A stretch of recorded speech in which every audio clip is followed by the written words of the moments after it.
¿No creen ustedes que si nuestro Señor lo ordena, Él nos dará los medios para continuar nuestra obra? ¿Qué razón nos da usted para afirmar que esto puede ser la voluntad de Dios?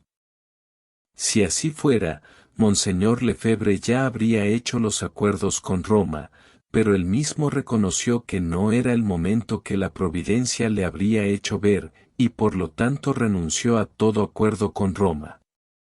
¿O acaso lo olvidó usted? Ahora bien, el Papa nos ha hecho saber que la preocupación de arreglar nuestro asunto por el bien de la Iglesia estaba en el corazón mismo de su pontificado, y también que él sabía bien que sería más fácil tanto para él como para nosotros de dejar las cosas como están. Por lo tanto, es una voluntad irrevocable y justa la que expresa. Con la actitud que ustedes promueven no hay lugar ni para los Gedeón ni para los David ni para aquellos que cuentan con el socorro del Señor. Nos reprochan de ser ingenuos o de tener miedo. Pero es su visión de la Iglesia la que es demasiado humana e incluso fatalista. ¿Se puede decir que existe una visión humana y fatalista cuando está en juego la tradición y la doctrina católica? ¿Monseñor Lefebvre era fatalista y veía el problema desde el punto de vista humano? Porque él nos dice, los liberales tradicionalistas dicen, mientras tengamos la misa adecuada, podemos echarle una mano a Roma, no hay problema, así es como funciona. Están en un callejón sin salida porque no podemos al mismo tiempo dar una mano a los modernistas y, por otro lado, querer mantener la tradición. Ustedes ven los peligros, los complots, las dificultades, pero no ven la asistencia de la gracia y del Espíritu Santo. Precisamente porque la ven y porque es acorde con la visión del fundador, con caridad escribieron esa carta esperando que Felé reflexionara seriamente como Balaam cuando comprendió que era Dios quien hablaba por medio de la burra. Si se quiere aceptar que la divina providencia conduce los asuntos de los hombres, respetando su libertad, entonces hay que aceptar que los gestos de estos últimos años a nuestro favor están bajo su gobierno. Por lo tanto, indican una línea no muy derecha, pero claramente a favor de la tradición. Por favor aclare esto, Monseñor Felé. ¿Cómo es que se puede dar una línea no muy derecha y que esté a favor de la tradición a la misma vez? Es contradictorio. ¿Por qué simplemente ella se detendría si hacemos todo por conservar nuestra fidelidad y acompañamos nuestros esfuerzos de una oración poco común? ¿El buen Dios nos dejaría caer en el momento más crucial? A esta pregunta podemos responder con otra pregunta. ¿Cuántos momentos cruciales no se le presentaron a Monseñor Lefebvre para lograr un acuerdo, y sin embargo, la providencia divina le aconsejó lo contrario? No hizo ningún acuerdo, e incluso, se retractó gracias a los buenos consejos de personas prudentes y al Espíritu Santo. ¿Eso no tiene mucho sentido? Sobre todo que no tratamos de imponer cualquier voluntad propia, sino que tratamos de escrutar a través de los acontecimientos lo que Dios quiere, estando dispuestos a todo, como a Él le plazca. Cuando usted estuvo en México a principios de 2012, nos dijo en su conferencia, que nos pondría al tanto de la situación de Roma con la fraternidad, y de ser posible, pediría nuestro consejo, pero nunca lo hizo. En abril de 2012 por la prensa nos enteramos de su visita a Benedicto XVI. ¿Es que iba a tomarse solo un café con él? ¿O había algo más que usted nos ocultó? Confesión de un sacerdote testigo. Al mismo tiempo carece de realismo en cuanto a la intensidad de los errores y en cuanto a su amplitud. Intensidad, en la fraternidad estamos haciendo de errores del concilio superherejías, se vuelve el mal absoluto, peor que todo, de la misma manera en que los liberales han dogmatizado este concilio pastoral. Don Putti afirma que es un concilio ecuménico y no pastoral. El concilio se quiso degradar a sí propio, apertis verbis, a, magisterio ordinario sumo y manifiestamente auténtico, Pablo VI. Figura insólita e inadecuada para un concilio ecuménico, cita tomada de la revista, Sí si no no. 21 de mayo de 2009. Los males ya son suficientemente dramáticos para que no se les exagere más. Monseñor Lefebvre hizo varias veces las distinciones necesarias con respecto al liberalismo. Si Monseñor Lefebvre habló sobre este tema, ¿por qué no indica las citas de donde él habló del liberalismo? Así como los obispos pusieron todas las citas en donde Monseñor advierte sobre el peligro de un acuerdo práctico con Roma modernista. Además, él nos dice sobre la Roma modernista y liberal, esta Roma, modernista y liberal, prosigue su obra destructiva del reino de nuestro Señor como lo demuestra Asís, y la confirmación de las tesis liberales del Vaticano II sobre la libertad religiosa. Carta a los futuros obispos el 29 de agosto de 1987, Fideliter del 29 al 30 de junio de 1988. Esta falta de distinción a uno u otro de entre ustedes ha provocado un endurecimiento absoluto. Esto es grave porque esta caricatura no está en la realidad y desembocará lógicamente en el futuro a un verdadero cisma. Entre más se analizan los documentos del Vaticano II y su interpretación por las autoridades de la Iglesia, más nos damos cuenta de que no se trata de errores superficiales ni de algunos errores particulares como el ecumenismo, la libertad religiosa, la colegialidad, sino más bien de una perversión total del espíritu, de toda una filosofía nueva fundada sobre el subjetivismo. Esto es muy grave. Una perversión total. Esto es verdaderamente espantoso. Esta definición de Monseñor Lefebvre es una caricatura o una realidad, no hay duda que es una dura realidad expuesta por los tres obispos y no una caricatura como lo plantea Monseñor Felé. Este hecho es uno de los argumentos que me empuja a no tardar en responder a las instancias romanas. Amplitud, por un lado. Endosamos a las autoridades presentes todos los errores y todos los males que se encuentran en la Iglesia, olvidando que ellas intentan al menos en parte de liberarse de los más graves. La condenación de la hermenéutica de la ruptura denuncia errores muy reales. Por otra parte se pretende que todos estén arraigados en esta pertinacia, todos modernistas, todos podridos. En el sermón del domingo de Pascua del 30 de marzo de 1986, Monseñor Lefebvre había dicho, nos encontramos verdaderamente frente a un dilema gravísimo, que creo no se planteó jamás en la Iglesia, que quien está sentado en la sede de Pedro participe en cultos de falsos dioses. Creo que esto no sucedió jamás en toda la historia de la Iglesia. ¿Qué conclusión deberemos quizás sacar dentro de algunos meses ante estos actos repetidos de comunión con falsos cultos? No lo sé. Me lo pregunto. Pero es posible que estemos en la obligación de creer que este Papa no es Papa. No quiero decirlo aún de una manera solemne y formal, pero parece, sí, a primera vista, que es imposible que un papa sea hereje pública y formalmente. ¿Esto no es estar podrido? Esto es manifiestamente falso. Esto queda denunciado por lo ya dicho por Monseñor Lefebvre líneas arriba. Una gran mayoría se deja llevar por el movimiento, pero no todos. ¿Cuáles son los cardenales y obispos que permanecen fieles a la tradición de la Iglesia de esa gran minoría que menciona? Que yo sepa quedaron solamente dos, Monseñor Lefebvre y Monseñor de Castro Mayer.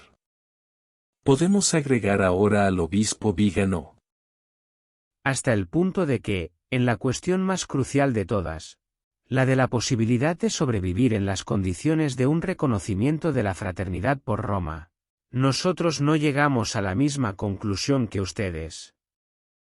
Que quede claro de paso que nosotros no hemos buscado un acuerdo práctico. Eso es falso. No hemos rechazado a priori, como ustedes lo solicitan, de considerar una oferta del Papa. Por el bien común de la fraternidad, preferiríamos lejos la solución actual de status quo intermedio, pero evidentemente Roma ya no lo tolera. La conclusión a la que llega Monseñor Felé es dramática, porque por un lado dice que no ha buscado un acuerdo práctico, pero por otro, acepta la presión de Roma para llegar a un acuerdo práctico porque la situación es insostenible, según se desprende de sus palabras. Entonces, ¿en qué quedamos? ¿Hay acuerdo práctico o no lo hay? Los hechos actuales nos demuestran lo contrario, que sí hubo un acuerdo práctico. En otro estudio daremos los puntos que se aceptaron del Vaticano II por parte de la fraternidad para confirmar que sí hubo acuerdo. En sí, la solución de una prelatura personal propuesta no es una trampa. Resulta, por principio, que la situación presente en abril del 2012 es muy diferente de la de 1988. Pretender que nada ha cambiado es un error histórico. Se necesita ser ingenuo o irreflexivo para afirmar que ha cambiado el pensamiento modernista para bien o se está pudriendo cada vez más. Los hechos actuales nos demuestran que Roma está de mal en peor. Los mismos males hacen sufrir a la Iglesia, las consecuencias son todavía más graves y manifiestas que entonces. Pero al mismo tiempo se puede constatar un cambio de actitud en la Iglesia, ayudado por los actos y los gestos de Benedicto XVI hacia la tradición. ¿Hacia cuál tradición? ¿De la hermenéutica promovida por Benedicto XVI o la verdadera y auténtica tradición de la Iglesia? Por favor, Monseñor Felé, defínase. Bien sabemos que la tradición de la hermenéutica no es sino una invención del cardenal Ratzinger y Juan Pablo II para explicar que no están ellos por fuera de la tradición bimilenaria de la Iglesia, sino todo lo contrario, que están con la Iglesia de siempre. Vil mentira que usted quiere vender. Este nuevo movimiento, nacido al menos hace unos 10 años, se está fortaleciendo. Toca a un buen número, todavía una minoría, de jóvenes sacerdotes, de seminaristas e incluso hasta un pequeño número de jóvenes obispos que se distinguen notablemente de sus predecesores y que nos expresan su simpatía y su apoyo, pero que todavía están sofocados por la línea dominante en la jerarquía que favorece el Concilio Vaticano II. ¿Ese nuevo movimiento es real? Si así lo fuera iría en aumento, pero lamentablemente está disminuyendo en virtud de la férrea vigilancia del Vaticano que todo lo controla a través de sus servicios de inteligencia. ¿Qué pueden hacer estos jóvenes, sacerdotes y obispos que usted menciona? Nada. Esta jerarquía está perdiendo vitalidad. Esto es objetivo y muestra que ya no es ilusorio considerar un combate intramuros, del cual estamos muy conscientes de su dureza y dificultad. He podido constatar en Roma cómo los discursos sobre las glorias del Vaticano II que nos van a machacar, si bien están todavía en la boca de muchos, no está sin embargo en todas las cabezas. Poco a poco van creyendo. ¿En qué van creyendo? ¿En la Iglesia Católica de siempre? ¿O es que Europa cada vez más se está alejando de nuestro Señor Jesucristo? Así parece afirmarlo Ratzinger en un informe. Europa no cree ya en la divinidad de nuestro Señor Jesucristo, y especialmente el clero europeo no cree ya. Esta situación concreta, con la situación canónica que se propone, es muy diferente a la de 1988. Y cuando comparamos los argumentos que Monseñor Lefebvre había dado en su época, concluimos que no hubiera dudado en aceptar lo que nos han propuesto. No perdamos el sentido de Iglesia que era tan fuerte en nuestro venerable fundador. Monseñor Lefebvre tenía claro los puntos que Roma le proponía para llegar a un acuerdo, por tal razón dice él.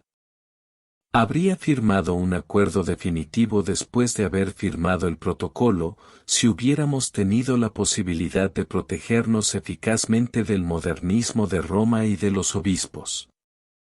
Era esencial que existiera esta protección. De lo contrario, nos hubieran llevado Roma por un lado y por los obispos por el otro, que habrían intentado influir en nosotros, hacernos aceptar el concilio, por supuesto, de hecho, hacer desaparecer la tradición. Cita tomada de Monseñor Lefebvre: después de las consagraciones sonará la hora de la verdad. Fideliter número 68, marzo-abril de 1989, página 15. Esta protección le parecía tan necesaria que la quería para todos, es, por tanto, un deber estricto para todo sacerdote que quiera seguir siendo católico separarse de esta Iglesia conciliar, siempre que no vuelva a encontrar la tradición del magisterio de la Iglesia y la fe católica.